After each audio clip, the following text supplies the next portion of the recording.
नमस्कार, मैं रवीश कुमार। अमेरिका में बहुत कुछ हो गया। राष्ट्रपति ट्रंप किन बातों को लेकर मुखर रहे और प्रधानमंत्री को किन बातों ने चुप करा दिया, आपको जानना चाहिए। प्रधानमंत्री मोदी के सामने राष्ट्रपति ट्रंप ने कह दिया कि हम चाहते हैं कि बैलेट से चुनाव हो, बैलेट पेपर अपनाने से ही चुनाव साफ सुथरा हो जाता है। मशीन के समर्थकों को यह बात जरा ठीक नहीं लगेगी, लेकिन प्रधानमंत्री मोदी उस समय मुश्किल में पड़ गए जब एक पत्रकार ने उनसे गौतम अडानी को लेकर सवाल पूछ दिया। जवाब में प्रधानमंत्री वसुधैव कुटुंबकम की बात करने लग गए। संस्कृति और संस्कृत के विद्वान जरा बताएं कि अडानी को लेकर पूछे गए सवाल के जवाब में वसुधैव कुटुंबकम कहां से आ गया। लेकिन उससे भी बड़ा मामला यह है कि प्रधानमंत्री ने अडानी के मामले को व्यक्तिगत मामला बता दिया। क्या अडानी का मामला अब उनके लिए व्यक्तिगत मामला है? सवाल यही था कि क्या आपने राष्ट्रपति ट्रंप से गौतम अडानी के केस को लेकर बात की है? जवाब में प्रधानमंत्री मोदी उनके मामले को व्यक्तिगत मामला बता गए। व्हाइट हाउस में भारत के प्रधानमंत्री मोदी और अमेरिका के राष्ट्रपति ट्रंप की साझा प्रेस कॉन्फ्रेंस चल रही थी। वहीं पर यह सवाल उठ गया कि क्या आपने गौतम अडानी के केस को लेकर राष्ट्रपति ट्रंप से बात की है? प्रधानमंत्री मोदी ने कहा, व्यक्तिगत मामलों के लिए दो देश के मुखिया आपस में बातें नहीं करते हैं। दूसरी बात है, ऐसे व्यक्तिगत मामलों के लिए दो देश के मुखिया न मिलते हैं, न बैठते हैं, न बात करते हैं। यह बिल्कुल ही नई जानकारी है। प्रधानमंत्री मोदी और अडानी के बीच निजी रिश्ते हैं, यह आरोप विपक्ष लगाता है, लेकिन खुद प्रधानमंत्री मोदी बोल गए कि व्यक्तिगत मामला है। तो अब देश को पूछना चाहिए कि भारत के प्रधानमंत्री के लिए गौतम अडानी का मामला कब से व्यक्तिगत मामला हो गया और क्यों हो गया, इसके पीछे क्या कारण है। इस एक सवाल के जवाब ने व्हाइट हाउस की प्रेस कॉन्फ्रेंस का रंग उतार दिया। नेता प्रतिपक्ष राहुल गांधी ने ट्वीट किया है कि देश में सवाल पूछो तो चुप्पी, विदेश में पूछो तो निजी मामला। अमेरिका में भी मोदी जी ने अडानी जी के भ्रष्टाचार पर पर्दा डाल दिया। जब मित्र का जेब भरना मोदी जी के लिए राष्ट्र निर्माण है, तब रिश्वतखोरी और देश की संपत्ति को लूटना व्यक्तिगत मामला बन जाता है। यह राहुल का बयान है। अडानी पर सवाल पूछा गया तो मानो मोदी जी के चेहरे से रंग ही उड़ गया। मोदी जी का कहना था कि ये जो है ये व्यक्तिगत मामला है। इतना बड़ा भ्रष्टाचार का मामला जिसमें अमेरिका में वारंट इशूड है, जहां तमाम देशों में जांच चल रही है, वो मोदी जी के लिए व्यक्तिगत मामला है। और उसके बाद तो जो उनकी बॉडी लैंग्वेज बदली, चेहरे का रंग उतरा, जिस तरह से वो हाथ नचा नचा कर बात करने लगे, बॉडी लैंग्वेज एक्सपर्ट बताए ना इसके बारे में क्या कहा जाए। भारत में अडानी को लेकर सवाल उठते रहे हैं। कांग्रेस ने कितनी ही बार प्रेस कॉन्फ्रेंस की, लेकिन कभी प्रधानमंत्री मोदी की तरफ से जवाब नहीं आया। 2 दिन पहले 12 फरवरी को गार्डियन अखबार में एक रिपोर्ट छपती है। भारत पाकिस्तान सीमा पर राष्ट्रीय सुरक्षा के नियमों में ढिलाई दी जाती है ताकि एक रिन्यूएबल एनर्जी प्लांट बनाया जा सके। गार्डियन के लिए हैना एलिस पीटरसन और रवि नायर ने रिपोर्ट किया है कि इस प्लांट का संचालन गौतम अडानी समूह के पास है। खावड़ा के इस प्लांट को दुनिया का सबसे बड़ा रिन्यूएबल एनर्जी प्लांट बताया जाता है। इस मामले में कोई जवाब नहीं आया।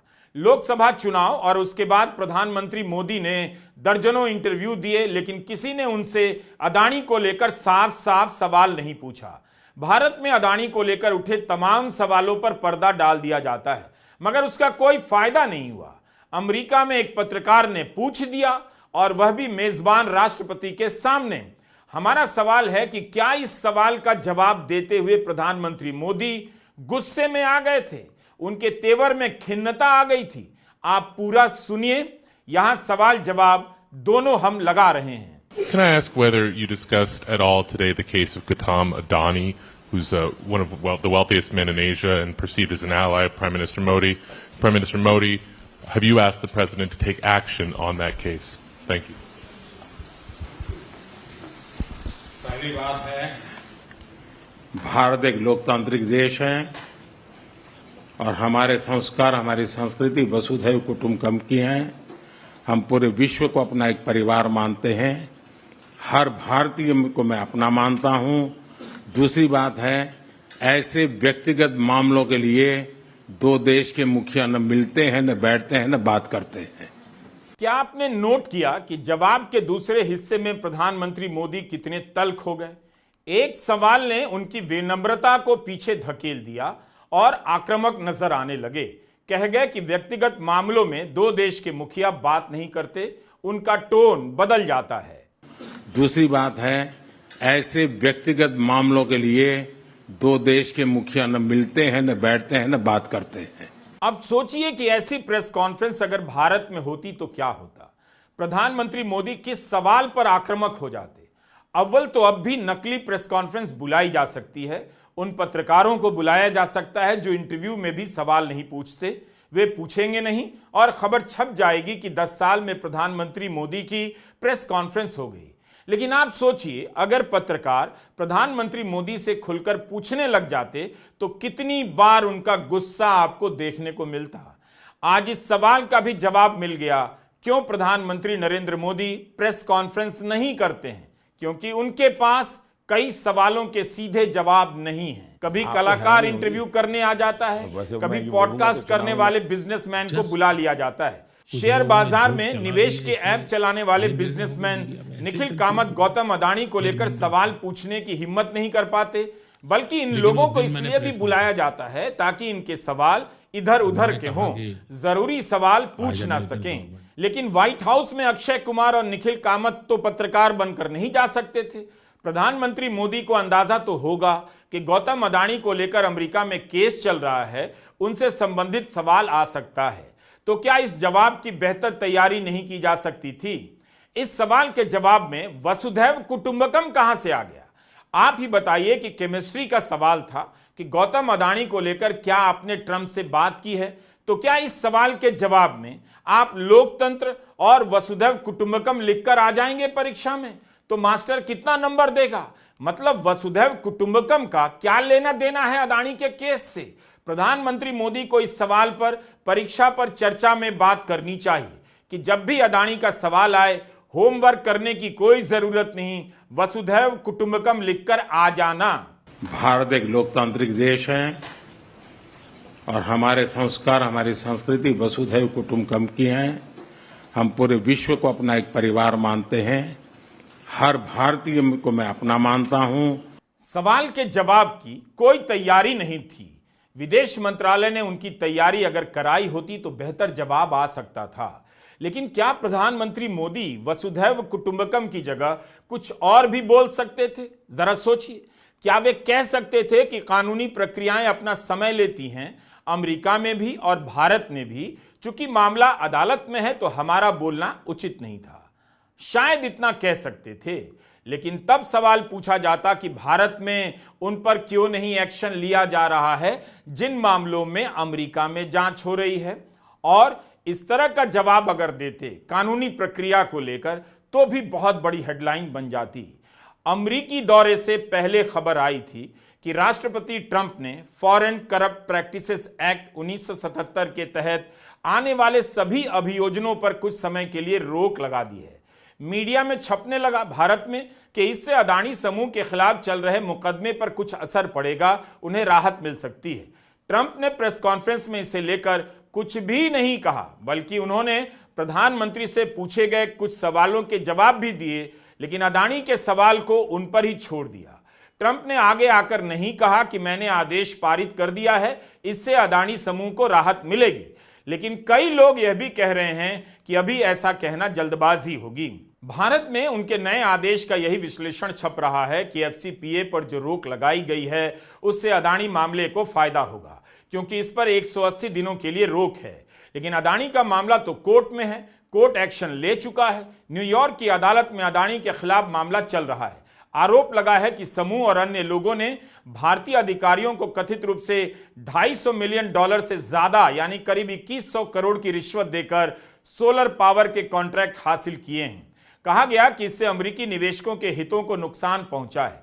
इस मामले में गौतम अडानी और उनके भतीजे पर निजी रूप से फ्रॉड करने के आरोप लगे हैं। पिछले साल नवंबर में जब यह खबर आई थी तब विपक्ष ने सवालों की झड़ी लगा दी थी। मेरी राय में गौतम अडानी को अब प्रधानमंत्री मोदी से कह देना चाहिए कि सर, आप एक प्रेस कॉन्फ्रेंस कर ही लीजिए, पूछने दीजिए जो सवाल पूछना है मुझे लेकर। एक ही बार में मामला खत्म करते हैं, सारे सवालों के जवाब देते हैं। वैसे भी भारत में नहीं पूछते हैं तो दुनिया में कोई ना कोई पूछ देता है, तो नहीं पूछने का कोई फायदा नजर नहीं आता। अदानी को कहना चाहिए कि मोदी जी, जिस तरह से व्हाइट हाउस में आप और ट्रंप साहब अगल बगल खड़े होकर सवालों का सामना कर रहे थे, उसी तरह मैं भी आपके बगल में रहूंगा। अब तो मस्क भी राष्ट्रपति के बगल में रहते हैं, तो मैं भी रहा करूंगा। जैसे उस प्लेन में मैं आपके बगल में था, जिसकी तस्वीर दिखाने पर संसद की कार्रवाई से निकाल दी जाती है। हम लोग मिलकर सारे सवालों के जवाब दे देंगे। हालांकि यह एआई जनित चित्र है, लेकिन गौतम अदानी चाहें तो इसे वास्तविक बना सकते हैं। खुद ही प्रेस कॉन्फ्रेंस कर दें और उन सभी पत्रकारों को बुला लें जिन्होंने उनके मामले में रिपोर्टिंग की है। वो सवाल पूछ लेंगे और अदानी जवाब दे देंगे। जब प्रधानमंत्री मोदी ने व्यक्तिगत मामला कह दिया, तो अदानी को भी अपने ऊपर लगे आरोपों से प्रधानमंत्री को थोड़ी राहत देनी चाहिए और खुद प्रेस कॉन्फ्रेंस बुला लेनी चाहिए। ऐसे व्यक्तिगत मामलों के लिए दो देश के मुखिया न मिलते हैं, न बैठते हैं, न बात करते हैं। प्रधानमंत्री मोदी भले ही अमेरिका में कह गए कि व्यक्तिगत मामलों में दो देशों के मुखिया बात नहीं करते, लेकिन श्रीलंका में इसी को लेकर तो विवाद हो रहा है। वहां की पूर्ववर्ती सरकार पर आरोप लगा था कि प्रधानमंत्री मोदी ने तत्कालीन राष्ट्रपति गोटाबया राजपक्षे पर कथित रूप से दबाव बनाया कि श्रीलंका में $440 मिलियन का विंड एनर्जी प्रोजेक्ट अदानी को दे दिया जाए।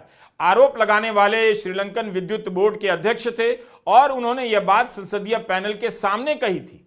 जब विवाद हुआ तो उन्होंने अपना बयान वापस ले लिया और पद से इस्तीफा दे दिया। इस मामले में 24 जनवरी 2025 को एएफपी ने रिपोर्ट किया है कि श्रीलंका की मौजूदा सरकार अदानी ग्रीन एनर्जी लिमिटेड के साथ किए गए समझौते को रद्द कर देगी। अदानी समूह ने इस खबर का खंडन किया, मगर राष्ट्रपति अनुरा कुमारा दिसानायके अपने चुनावी प्रचार में कहा करते थे कि इस भ्रष्ट योजना को रद्द कर देंगे। मीडिया में चर्चा है कि क्या राष्ट्रपति अपने वादों को पूरा करने के लिए ऐसा करेंगे। एएफपी की रिपोर्ट के जवाब में श्रीलंका की सरकार की तरफ से बयान आया है कि प्रोजेक्ट को रद्द नहीं किया जाएगा, केवल बिजली खरीदने के दाम कम करने को लेकर बात होगी। 2024 अक्टूबर में दिसानायके की सरकार ने सुप्रीम कोर्ट से कहा था कि वे अदानी समूह को दी गई मंजूरी की समीक्षा करेंगे। द हिंदू अखबार से राष्ट्रपति दिसानायके कह चुके हैं कि हम विदेशी निवेश का स्वागत करते हैं, मगर सभी तरह का विदेशी निवेश टेंडर की निष्पक्ष प्रक्रिया से हो। उनकी यह टिप्पणी अदानी के निवेश को लेकर जो संदेह जताए जाते हैं उसे ही हवा देती है। अगर पिछली सरकार ने सही टेंडर जारी किया होता तो आधी कीमत पर यह डील हुई होती। अब अदानी समूह ने इस प्रोजेक्ट से खुद को अलग कर लिया है। श्रीलंका के राष्ट्रपति खुद यह आरोप लगा चुके हैं कि इस मामले में निष्पक्ष तरीके से टेंडर जारी नहीं हुआ। सितंबर 2024 में स्क्रोल के सुप्रिया शर्मा और आयुष तिवारी ने एक रिपोर्ट प्रकाशित की थी। हमने वीडियो भी बनाया था, बताया था कि कई देशों के उदाहरण देकर इस रिपोर्ट में कहा गया है कि जहां जहां मोदी जाते हैं विदेश दौरे पर, वहां वहां अदानी समूह को डील मिलती है। Singapore, Vietnam, Malaysia, Bangladesh, Sri Lanka, Kenya, Tanzania और इसराइल के उदाहरण दिए गए। बताया गया कि प्रधानमंत्री मोदी के दौरे के कुछ महीनों के भीतर ही उन देशों में अदानी समूह को डील मिल गई। भारत के प्रधानमंत्री की अमेरिका यात्रा को लेकर मीडिया बढ़ा चढ़ाकर बताएगा ही, लेकिन अदानी को लेकर पूछे गए एक सवाल ने उसकी सारी कोशिशों पर पानी फेर दिया। केवल यही सवाल नहीं था, दो और सवाल थे जिन पर अमेरिका की तरफ से ठोस जवाब नहीं आया और ना प्रधानमंत्री मोदी की तरफ से कोई जवाब मिला। जैसे भारत के किसी भी पत्रकार ने पूछा ही नहीं कि अमेरिका हथकड़ी पहनाकर भारतीयों को भेज रहा है, क्या इस पर ट्रंप साहब से कोई बातचीत हुई है, क्या आगे से अब ऐसा नहीं होगा। प्रधानमंत्री मोदी ने कहा कि गैर कानूनी तरीके से जो लोग दूसरे देशों में रहते हैं उन्हें वहां रहने का कोई अधिकार नहीं।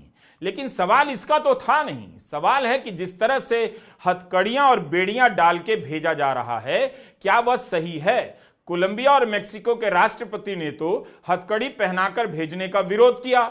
उनके नागरिक हथकड़ियों में नहीं लाए गए, उन्होंने भी अपने नागरिकों को वापस लिया, लेकिन हथकड़ियों में भेजने का विरोध किया। यह साफ नहीं हुआ कि प्रधानमंत्री मोदी ने बातचीत के दौरान इस प्रसंग को उठाया या नहीं। यह सवाल आया, लेकिन इसके जवाब में भी प्रधानमंत्री नहीं बोल सके कि नागरिकों को हथकड़ियों बेड़ियों में नहीं भेजना चाहिए। या फिर भारत उन्हें अपनी तरफ से सम्मान के साथ ले जाएगा। अब खबर आ रही है कि 15 और 16 फरवरी को अमेरिकी विमान भारतीयों की नई खेप लेकर अमृतसर आने वाले हैं। तभी पता चलेगा कि हथकड़ियों और बेड़ियों का इस्तेमाल हुआ या नहीं। प्रधानमंत्री के दौरे के बाद बंद कर दिया गया या अमेरिका पर कोई असर नहीं पड़ा। लेकिन प्रधानमंत्री से जब यह सवाल पूछा गया अवैध नागरिकों को निकालने का, तो उन्होंने बेड़ियों और हथकड़ियों की बात ही नहीं की और न सवाल पूछने वाले ने अपने सवाल में हथकड़ियों और बेड़ियों की बात की। सवाल सिर्फ भारत का नहीं है, वैश्विक रूप से हम इस मत के हैं कि गैर कानूनी तरीके से जो लोग दूसरे देशों में होते हैं उनको वहां रहने का कोई कानूनी अधिकार तो है नहीं। जहां तक भारत और अमेरिका का सवाल है, हमने हमेशा कहा है कि जो वेरीफाइड होगा, कि जो सच्चे अर्थ में भारत का ही नागरिक होगा, वो अगर अमेरिका में गैर कानूनी तरीके से रहता है तो उसको वापस लेने के लिए भारत तैयार है। लेकिन बात हमारे लिए वहां से रुकती नहीं है। ये सामान्य परिवारों के बच्चे होते हैं, उनको बड़े बड़े सपने दिखाए जाते हैं और उनको ज्यादातर ऐसे होते हैं उनको गुमराह करके लाया जाता है। और इसलिए ये ह्यूमन ट्रैफिकिंग में जुड़े हुए पूरे इकोसिस्टम पर हमने वार करना चाहिए। और अमेरिका और भारत मिल करके हमारी कोशिश है और हमारी कोशिश रहनी चाहिए कि इस प्रकार की पूरी इकोसिस्टम को हमें जड़ मूल से नष्ट करना चाहिए, ताकि ह्यूमन ट्रैफिकिंग बंद हो और गरीब लोगों को जो अपनी धन दौलत बेच करके ऐसे बड़े बड़े सपने दिखा करके उनको अंधेरे में रख करके ले जाया जाए, उनके साथ भी पूरे इकोसिस्टम के खिलाफ है। और मुझे विश्वास है कि राष्ट्रपति ट्रंप भी इस इकोसिस्टम को खत्म करने में भारत का पूरा सहयोग करेंगे। यह किसकी जिम्मेदारी थी कि जो नेटवर्क सिस्टम गरीब लोगों को बहकाकर अमेरिका भेज रहा है उसे क्यों नहीं अभी तक ध्वस्त किया गया?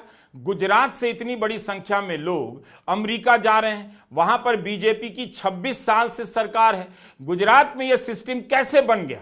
बाइडेन भी तो अवैध तरीके से रहने वाले भारतीयों को निकालकर भेज रहे थे, तब मोदी सरकार ने क्यों नहीं इस सिस्टम को ध्वस्त किया? ट्रंप के भेजने के बाद ही क्यों ध्यान आ रहा है? ट्रंप ने इस बार 104 भारतीयों को हथकड़ियों और बेड़ियों में भेजा है, उनमें से 33 अकेले गुजरात के थे। तो प्रधानमंत्री को बताना चाहिए कि उनके 10 साल के दौर में प्रधानमंत्री के रूप में यह कैसे बढ़ा और इसे कमजोर क्यों नहीं किया गया। प्यू रिसर्च कहता है कि अमेरिका में 7.25 लाख भारतीय बिना दस्तावेजों के रहते हैं। यह जानकारी तो कब से छप रही है, तो क्यों नहीं एक्शन लिया गया? कौन किससे गले मिला, पहले मिला या बाद में मिला, इन बातों का कोई खास मतलब नहीं होता। ये सब कूटनीति के शिष्टाचार हैं और राष्ट्र प्रमुखों को इतनी शालीनता बरतनी पड़ती है। लेकिन सवाल है कि इसी प्रेस कॉन्फ्रेंस में ट्रंप कहते रहे भारत ने टैरिफ लगाया है तो हमने भी लगा दिया है, वो अपनी बात मुखरता से कहते रहे। तब वहां पर सब कुछ एक तरफा ही लगा, जैसे बॉस ने ये तय किया, बॉस ने वो तय किया। भारत ब्रिक्स का सदस्य देश है। ट्रंप कह रहे हैं ब्रिक्स को गलत इरादे से बनाया गया। अगर उन्होंने डॉलर के साथ खेल खेलने की कोशिश की, उन पर फौरन 100% टैरिफ लगा दिया जाएगा। जब से मैंने ब्रिक्स के बारे में बयान दिया है तब से वह मर चुका है। यह ट्रंप की लाइन है। क्या आपने प्रधानमंत्री मोदी का एक भी बयान सुना है कि ब्रिक्स नहीं मरा है? ट्रंप की इस बात से वे सहमत नहीं हैं। आप खुद भी इस प्रेस कॉन्फ्रेंस के वीडियो को देखिए कि एक दूसरे से रिश्ते की बात की तारीफ के बाद असल में क्या कहा जा रहा है और हो क्या रहा है। क्या प्रधानमंत्री मोदी इस प्रेस कॉन्फ्रेंस में मुखरता का प्रदर्शन कर पाए? कांग्रेस प्रवक्ता सुप्रिया श्रीनेत ने कहा, भारत के प्रधानमंत्री मोदी के सामने ट्रंप भारत के लिए फ्रॉड, वेस्ट और अब्यूज जैसे शब्द बोले जा रहे थे। क्या तब प्रधानमंत्री को प्रतिकार नहीं करना चाहिए था? नरेंद्र मोदी अमेरिका गए हुए हैं, वो इस देश के प्रधानमंत्री हैं और हमारे देश के प्रधानमंत्री को अपने बगल में खड़ा करके अमेरिकी राष्ट्रपति न सिर्फ रेसिप्रोकल टैरिफ लगाने के लिए धमका रहे थे, बल्कि हमारे देश के लिए फ्रॉड, अब्यूज और वेस्ट जैसे शब्दों का भी प्रयोग कर रहे थे। यही नहीं, भारत ब्रिक्स का हिस्सा है और उनका कहना था कि ब्रिक्स के देश थर-थर कांप रहे हैं, अमेरिका इसके बाद क्या करेगा। नरेंद्र मोदी अमेरिका की धरती पर है और इस तरह का बर्ताव नाकाबिले बर्दाश्त है।